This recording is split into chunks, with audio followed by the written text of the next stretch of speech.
Amém. Vamos à palavra de Deus. O tema hoje é: não desista antes da vitória.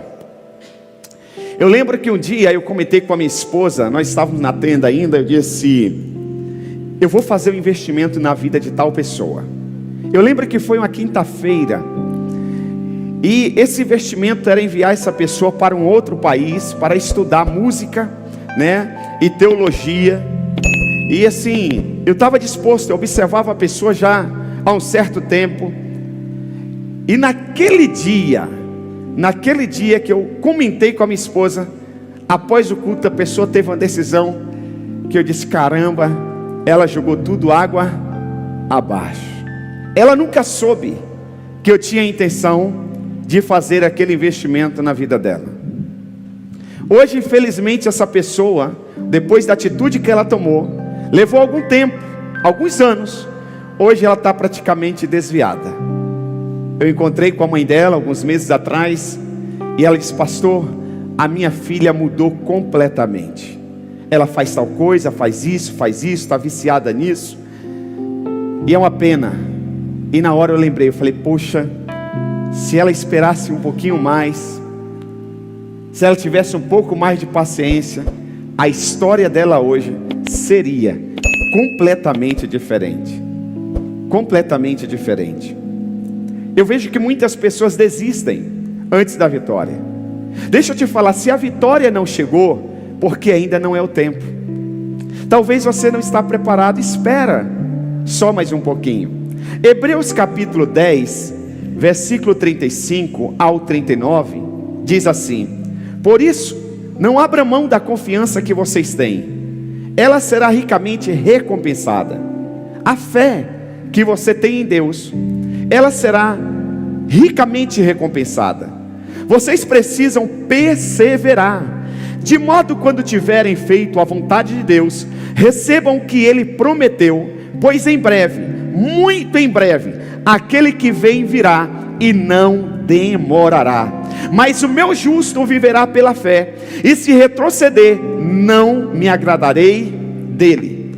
Nós, porém, não somos dos que retrocedem e são destruídos, mas os que creem e são salvos.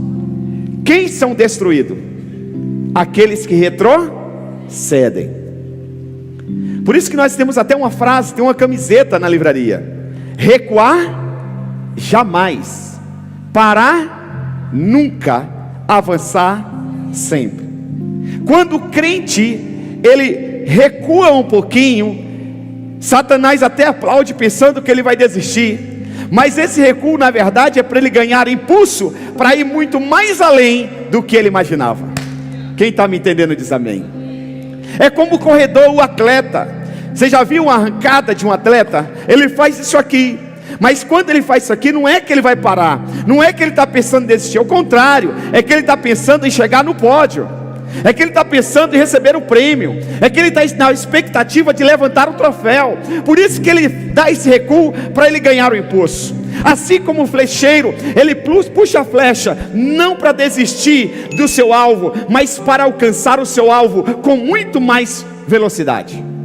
Essa é a proposta do Evangelho. Deus, na mente de Deus, não está em você parar. Na mente de Deus não está em você retroceder, em você desistir. A Bíblia diz que aqueles que retrocedem, eles são destruídos, porque Deus não criou você para retroceder. Deus nos criou para avançar, para prosseguir, para conquistar, para ampliar, para multiplicar, para vencer, para abençoar, para transbordar. A Bíblia diz que aqueles que são dizimistas fiéis, eles terão seus celeiros cheios, eles construirão novos celeiros, e esses celeiros transbordarão, e eles construirão novos celeiros, e esses celeiros transbordarão, e ele não vai dar conta de construir tanto celeiro, ele vai ter que ter para abençoar outras pessoas. Essa é a proposta do Evangelho. A proposta das trevas é tirar, é arrancar.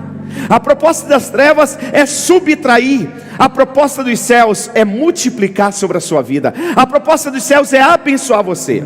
Agora, por que tanta gente para no meio do caminho?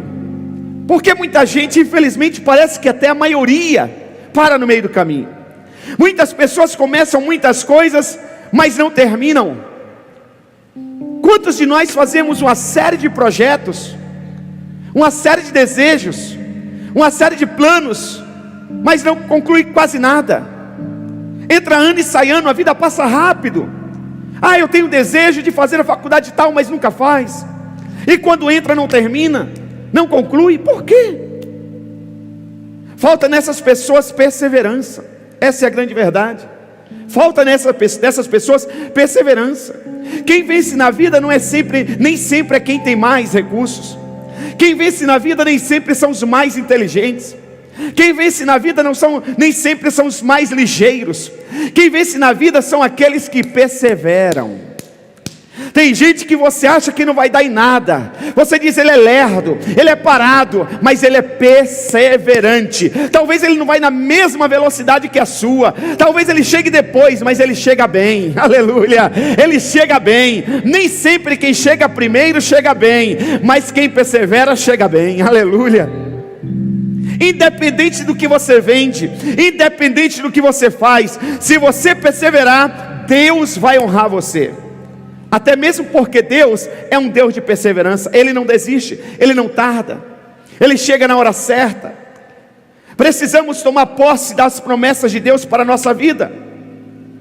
Existe uma história de um povo que para nós, a história deles é simbólica. É uma história simbólica, mas para eles foi uma história real. Deus prometeu ao povo de Israel uma terra que emana leite e mel. Deus prometeu ao povo de Israel uma terra que emana leite e mel. O nome dessa cidade é Canaã, dessa terra é Canaã. Esse mel é o mel de tâmara. A Bíblia diz que eles iam chegar nessa terra na época da colheita. Por que iam chegar na época da colheita? Porque a promessa de Deus era que eles colhessem o que eles nunca tinham plantado naquela terra, mas eles tinham plantado lá no Egito. Eles foram escravizados no Egito.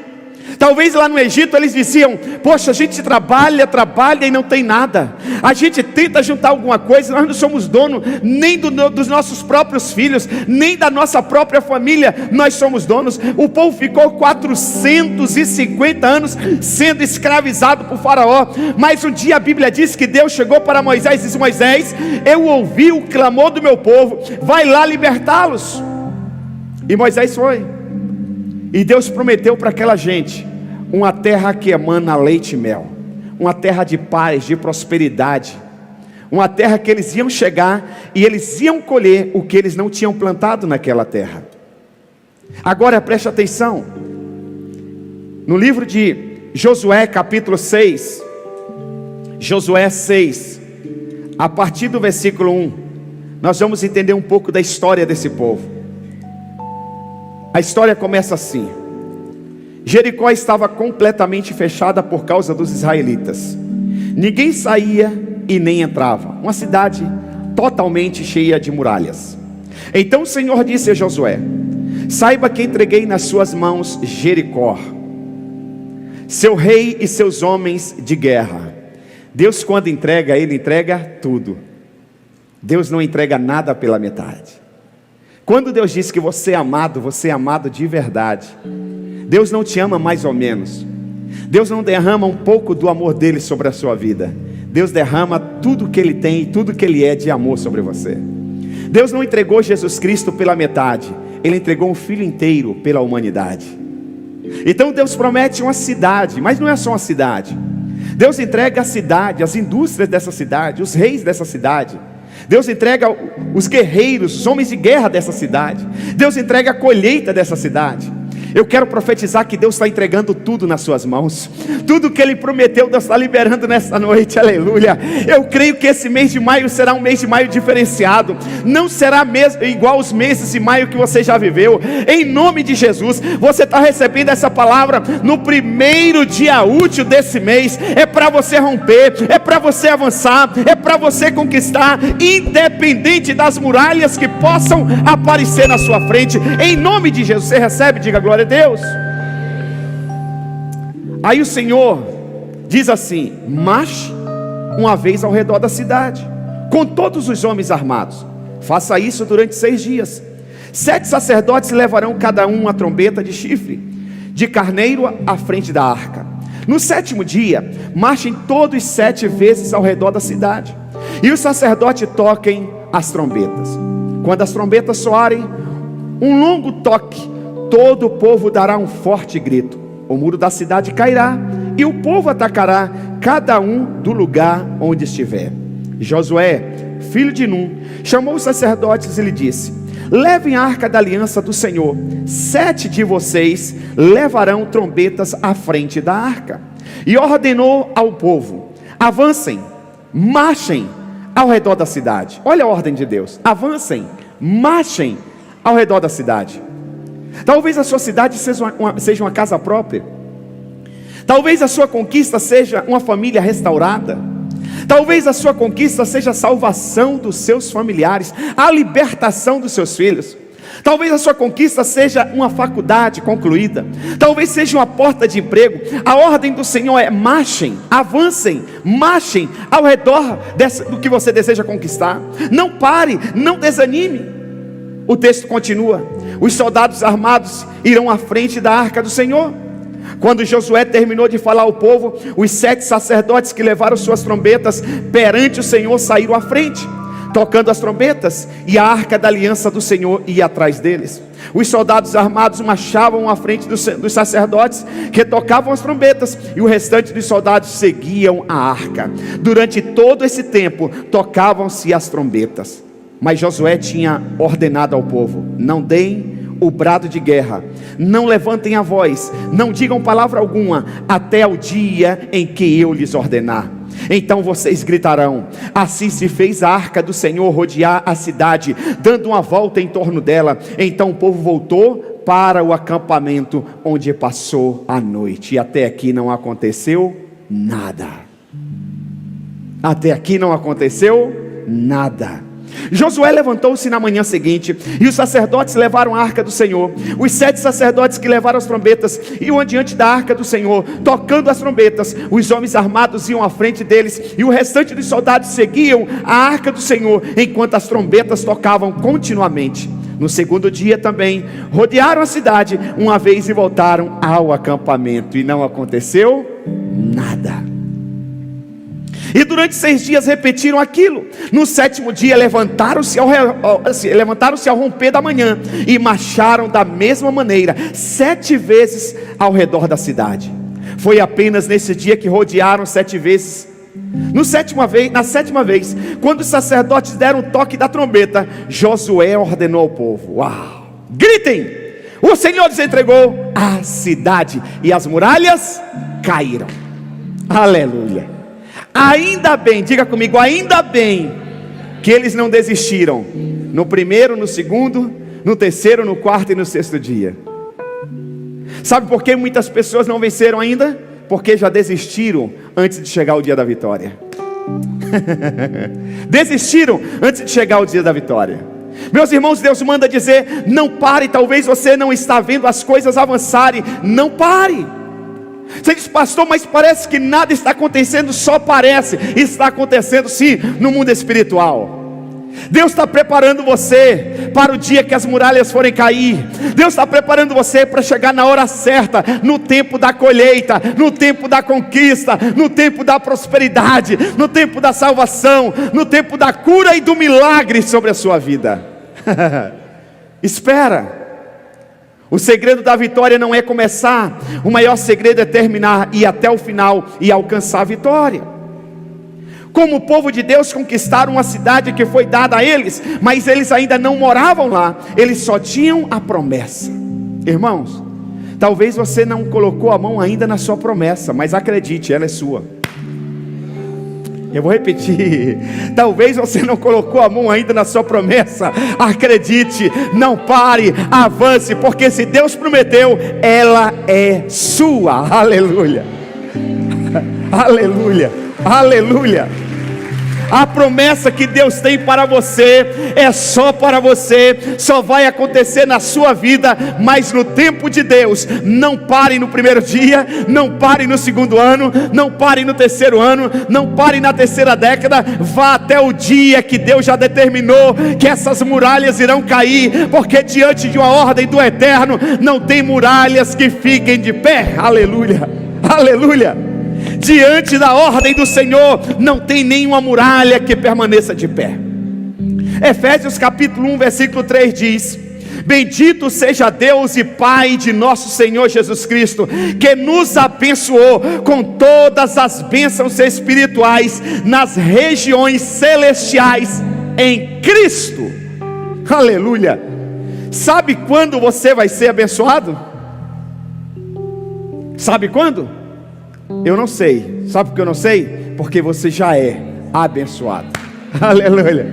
Ele já abençoou. Ele já abençoou você. A Bíblia diz que Ele já nos abençoou com todas as bênçãos espirituais nas regiões celestiais em Cristo. Deixa eu te falar uma coisa. Só que a gente não mora nas regiões celestiais. A gente não tem carro nas regiões celestiais. A gente não tem família nas regiões celestiais. A gente não trabalha nas regiões celestiais. A gente trabalha aqui nessa terra. A bênção já foi liberada. Agora é você que tem que trazer ela para a terra e você conviver ela. A bênção já foi liberada nas regiões celestiais, onde trava as maiores guerras, onde ficam os principados e potestades. A bênção já foi liberada, ela já é sua. Agora você tem que crer, você tem que perseverar, você tem que seguir os princípios de Deus, você tem que seguir as ordenanças de Deus, e você vai trazer essas bênçãos para a terra, e você vai viver, as pessoas vão ver, e o nome do Senhor será glorificado na sua vida. Ah, fulano agora conquistou a casa, fulano casou, olha, fulano se batizou ontem. Para nós foi ontem, mas para Deus, ó, já faz muito tempo. Ele já liberou, faz, ó, ele só não sabia. Ele só não sabia. Você está entendendo? Conta a história, eu li num livro, conta a história que uma senhora muito pobre e analfabeta, não sabia ler nem escrever, trabalhou para um homem rico por muitos anos. Um homem muito rico, multimilionário. E um dia, aquele homem já velhinho, grato àquela mulher que sempre trabalhou com ele, ele não tinha filhos, não tinha esposa, sozinho. Ele deu um quadro para aquela mulher. E atrás do quadro tinha um testamento, ele transferindo toda a riqueza dele para a mulher quando ele morresse. Ela pegou o quadro, chegou em casa, colocou na parede e continuou passando necessidade. O homem morreu, ela ficou velhinha também e continuou passando necessidade. Nos últimos dias de vida, quando ela estava bem fraquinha, alguém foi visitá-la. Achou o quadro bonito, perguntou onde ela tinha comprado, e ela disse: ah, meu senhor, eu trabalhava com um homem assim, assim, assado, e um dia, já quando ele estava bem velhinho, ele me deu esse quadro tão bonito, e eu coloquei aqui na parede. O quadro era tão bonito que o homem admirou tanto o quadro, que tirou o quadro da parede, olhou a moldura, virou o quadro, e lá atrás estava o testamento. Ele olhou para a senhorinha e disse: a senhora sabe o que está escrito aqui? Ela disse: não, eu não sei ler, eu não sei escrever. E o homem começou a ler aquele testamento para ela. Aquela mulher não sabia, mas ela era a mulher mais rica daquele tempo, naquela região, e estava passando a necessidade. Irmãos, essa é a nossa história. Essa é a nossa história. Deus não tem necessidade para nós. Ele diz que supre todas as necessidades da gente. Ele é dono da prata e do ouro. Irmãos, a gente fica no vermelho, a gente passa apertado, a gente sofre porque quer. Existe bênção nas regiões celestiais. Às vezes nós somos muito frouxos, nós somos muito moles diante das nossas conquistas. Satanás bate o pé, Satanás dá uma balançadinha no rabo, a gente já amedronta, a gente para. Não! Qualquer cara feia tira você do sério. Qualquer cara feia, qualquer comentário tira você do seu posto espiritual. Você desiste, você para, você fala o que não deveria falar, você fica nervoso.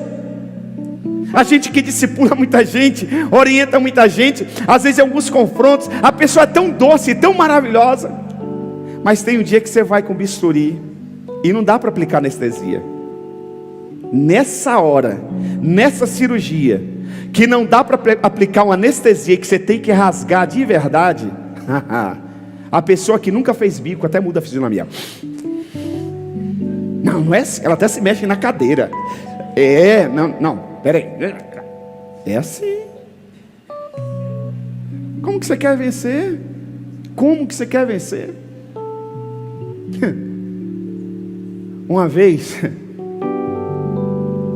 eu já era casado, eu acho que já tinha filha, e eu fui trabalhar com um líder. E às vezes a gente viajava. E eu lembro que no final de semana, uma semana, eu estava trabalhando muito em uma conferência em Santos, e ele já estava em Recife me esperando para um outro evento, esse líder. E eu saí de Santos, já fui direto para o aeroporto, cheguei lá no dia seguinte em Recife, foi trabalho, foram 4 dias intensos, cansado, quebrado. Eu morava na cidade de Poá, e eu lembro que eu saí no primeiro voo de Recife para Guarulhos, e ele saiu num voo das 9, eu cheguei em Guarulhos, eu fui para casa quebrado, com saudade da minha família. E quando ele chegou em São Paulo, ele foi para o escritório, e quando ele chegou no escritório, eu tinha acabado de entrar dentro de casa. O Nextel na época tocou. Isaac, onde você está? Eu falei, acabei de chegar em casa. Eu pensei que ele ia falar, muito obrigado pelos 4 dias, pelo sacrifício que você fez, longe da sua família. Ele disse assim, você pode vir aqui no escritório agora? Eu falei, posso. Peguei o carro, rodei 80 quilômetros para chegar no escritório, no centro de São Paulo. Quando cheguei no escritório, olhei para a cara dele, eu falei, alguma coisa errada eu fiz. Ele jogou um documento na mesa e disse, me explica isso. Peguei o documento, aí eu expliquei. Eu pensei, ele vai entender, vai me agradecer e dar parabéns, porque eu rodei 80 quilômetros cansado e vim aqui na sala dele. Ele só me disse assim, Isaac, isso é coisa de homem covarde. E eu não quero homens covardes no meu ministério. Tudo bem? Você entendeu? Eu falei, eu entendi. O senhor me perdoa. Nunca mais vai acontecer isso. Tudo bem? Era só isso? Era só isso que eu queria te falar. Resolve a situação. Eu falei, deixa comigo. Amanhã eu resolvo. Pode ser? Pode. Voltei para casa. Nunca falei isso para minha esposa. E continuei servindo a ele com alegria. Hoje esse homem, onde ele vai, ele me aplaude, ele fala bem de mim, ele me abençoa, ele abre portas, ele me leva a lugares que eu jamais chegaria sozinho. Sabe por quê? Porque eu não parei na primeira muralha que ele me apresentou. Hoje, quando você diz não para a pessoa, ela está desistindo, dá dor de barriga, ela entra em desespero, ela pede as contas da empresa, não volta no dia seguinte. Alguns não terminam nem o serviço, sai para o almoço e não volta mais. Algumas mulheres no casamento, na primeira discussão, já volta para a casa da mãe. Primeira discussão, volta para a casa do pai, o marido. Não, calma. Como que você quer vencer? Deus tem promessas, elas já estão liberadas no mundo espiritual, mas agora você tem que trazer para a dimensão natural. Você tem que viver essas promessas. Deus disse para Abraão, e Deus ainda lhe disse, eu sou o Deus Todo-Poderoso, seja prolífero e multiplique-se. De você procederão uma nação e uma comunidade de nações, e reis estarão entre os seus descendentes. A terra que dei a Abraão e a Isaque dou a você, e também aos seus futuros descendentes darei esta terra. Deus tem coisas grandes para todos nós. Isso não é história da carochinha não, irmãos. É uma pena que nem todos entendem. Se eu pudesse, eu abriria a cabeça das pessoas e colocaria todas essas verdades lá dentro, para elas viverem, para elas romperem, para elas chegarem no seu destino. Eu vejo tantas pessoas com potencial enorme que não chega a lugar nenhum. O que é potência? Potência é um poder que nunca foi usado. Potência é um poder que nunca foi usado. Eu quero dar rapidamente 3 razões porque as pessoas param antes de receber as promessas de Deus. Anote, por gentileza. 3 razões porque as pessoas não recebem as promessas de Deus. Vou ser rápido. Primeiro, Deus prometeu para Abraão, mas agora é Josué que está liderando. Ele vai entrar nessa cidade, mas não é uma cidade qualquer, é uma cidade de muralhas. Quando pensamos em muralhas, logo nós pensamos em escaladas, mas Deus diz: vocês não precisam escalar. Vocês não vão precisar escalar. Do outro lado da muralha tem uma cidade que Deus prometeu. Irmãos, Deus tem vitória para você, mas antes da vitória, você vai ter que enfrentar as muralhas. Não é de mão beijada não. Antes da vitória, você vai ter que enfrentar as muralhas. Só que tem um detalhe: quando você enfrenta as muralhas e você entra na terra da promessa, você vê que o teu sofrimento, a tua luta para derrubar aquelas muralhas, não significa nada diante da vitória, diante da conquista. Primeira razão. A primeira razão é: a nossa perspectiva, ela é bloqueada muitas vezes pelas muralhas. A nossa perspectiva é bloqueada. Tem gente que bloqueia o entendimento dele, a visão dele. Ele não consegue ver uma saída, não consegue ver uma luz no fim do túnel. Trava, para, diante de uma dificuldade, diante de uma enfermidade. Nossa visão é bloqueada pelo tamanho dos nossos problemas. Às vezes é um não de um cliente, às vezes é um contrato que não chega à assinatura, às vezes é um dinheiro que não cai na conta, às vezes é uma porta de emprego que parece que nunca se abre. São muralhas, e muitas vezes nós travamos diante dessa muralha e não vemos saída. Existe do outro lado uma cidade que emana leite e mel, mas tem uma muralha. Não conseguimos ver o que Deus tem para nós. Muita gente só vê problema, só vê problema, só vê problema. Na cidade de Jericó, o texto que nós lemos lá em Josué diz que ninguém entrava e ninguém saía da cidade. Quem olhava para aquelas muralhas poderiam dizer: é impossível entrar nessa cidade. Quem já viveu ou está vivendo uma situação que aos olhos humanos você diz: é impossível que isso dê certo? Quem já viveu? Só eu e mais alguns irmãos, né? Ah, tá. Só que eu tenho uma palavra para você. Aleluia. Lucas capítulo 1:37. Guarde isso no seu coração. A Bíblia diz: pois nada, pois nada é impossível para Deus. Se você está com Deus e você crê, a Bíblia diz que tudo é possível para você. A sua visão pode estar sendo limitada por uma ação demoníaca. Repreenda essa ação demoníaca. Josué capítulo 6, versículo 1 e 2 diz: Jericó estava completamente fechada por causa dos israelitas, ninguém saía e nem entrava. Então o Senhor disse a Josué: saiba que entreguei nas suas mãos Jericó, seu rei e seus homens de guerra. Eu quero que nesta noite você saiba que Deus já entregou em suas mãos tudo aquilo que Ele te prometeu. Tudo aquilo que Ele te prometeu é teu. Você tem que trazer agora do mundo espiritual, das regiões celestiais, e trazer para essa terra para você viver e o nome do Senhor ser glorificado. Mas tudo que Ele prometeu é teu, em nome de Jesus. Aleluia, aleluia. Deus vê diferente da gente. O que você faz quando você vê o que você vê é diferente do que Deus falou, o que você faz? Pô, Deus disse que ia abrir a porta de emprego, Deus disse que ia curar, e está passando os dias e parece que a cura nunca chega. O que você faz? Muitas vezes o que Deus fala não tem nada a ver com o que estamos vendo. O que você faz nessa situação? Preste atenção.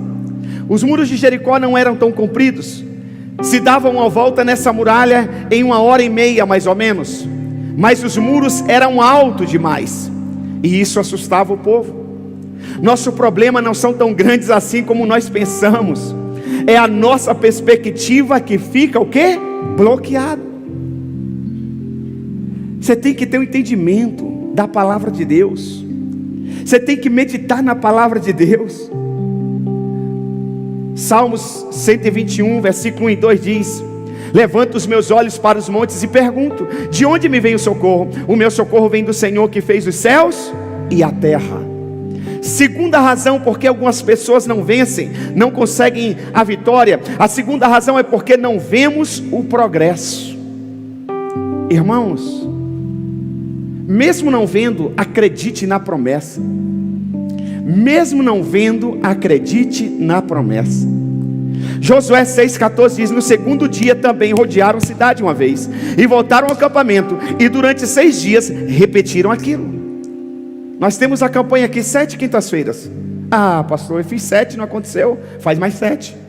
Pastor, já são 14, não aconteceu, faz mais 7.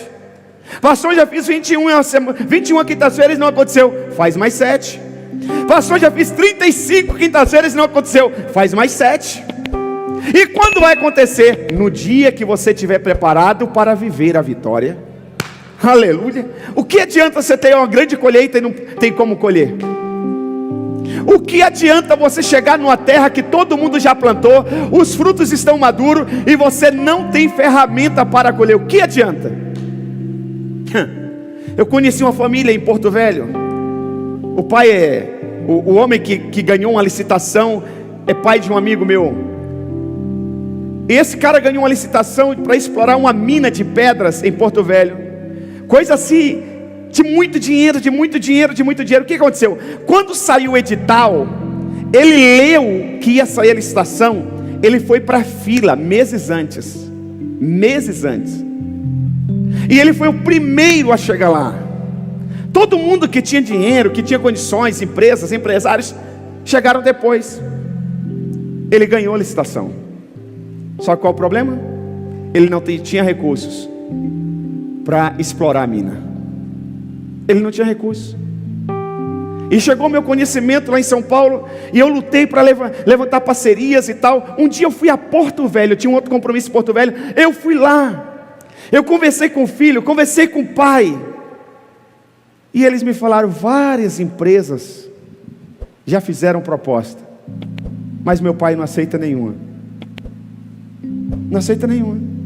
Falei: mas ele tem condições de explorar, estava vencendo o prazo, ele vai perder. Não. E sabe o que aconteceu com o homem? Perdeu o prazo. Perdeu. O que adianta ganhar a licitação e não tem recursos para explorar, e não aceita ajuda de ninguém? E fale. Se o milagre não aconteceu, possivelmente você ainda não tem recursos para absorver esse milagre. Às vezes é um recurso psicológico, emocional, às vezes é físico, e às vezes é financeiro ou estrutural. Pode ser diversas coisas. Josué 6,14: no segundo dia também rodearam a cidade uma vez e voltaram ao acampamento, e durante 6 dias repetiram aquilo. O que acontece com você quando você não vê o progresso? Se você quer vencer, então você precisa dar todas as voltas, você precisa fazer o que tem que ser feito. Preste atenção. Muitas vezes Deus não deixa vermos os resultados.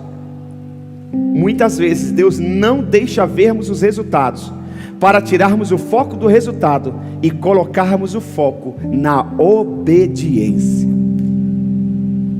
Eu vou repetir.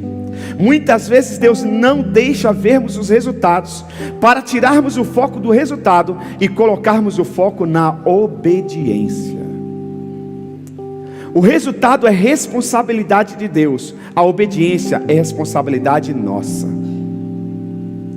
O resultado é responsabilidade de Deus, a obediência é responsabilidade nossa. Decida obedecer.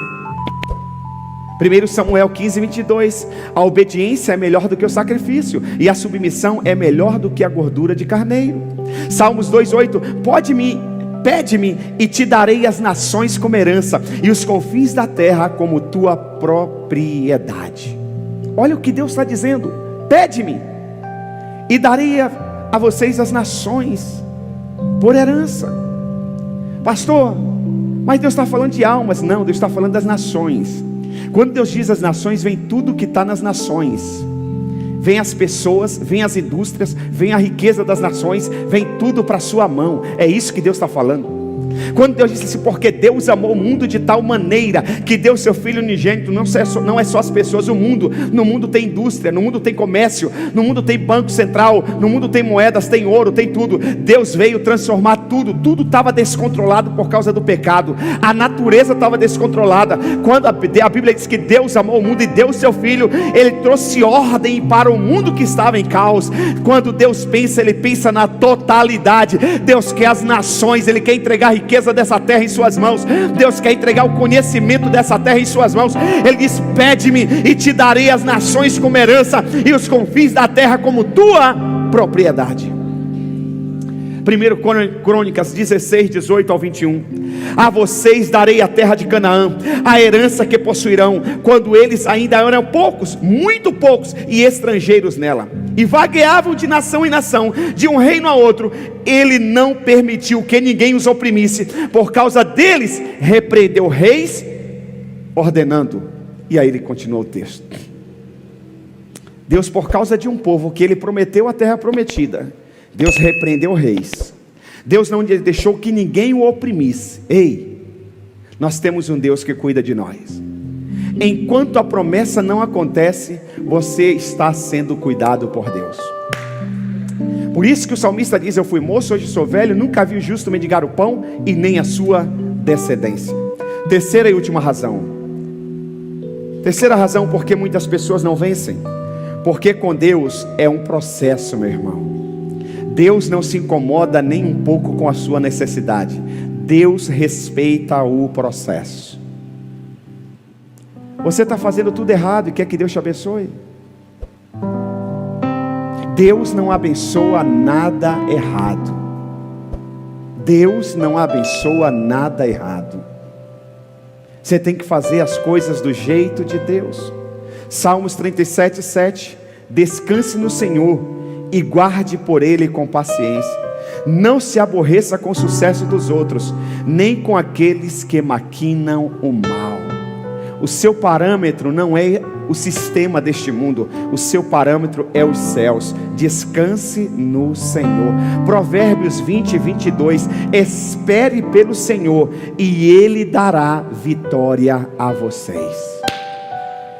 Espere no Senhor. Fala para o seu irmão, espere no Senhor e Ele dará vitória a você. Não se avexe. Se fosse nordestino escrevendo, diria, não se avexe, espere no Senhor, que Ele dará vitória a vocês. O problema, irmãos, é que sempre pensamos o que Deus pode fazer por nós, e achamos que isso é o mais importante, mas talvez o que Ele quer fazer em nós precisa vir primeiro. Nem sempre o que nós queremos é o mais importante. Às vezes, o mais importante é o que Ele quer fazer em você. Deus, eu quero que o Senhor me use, mas antes dEle usar, Ele vai moldar você. Ele vai purificar você. Ele vai diminuir a sua língua.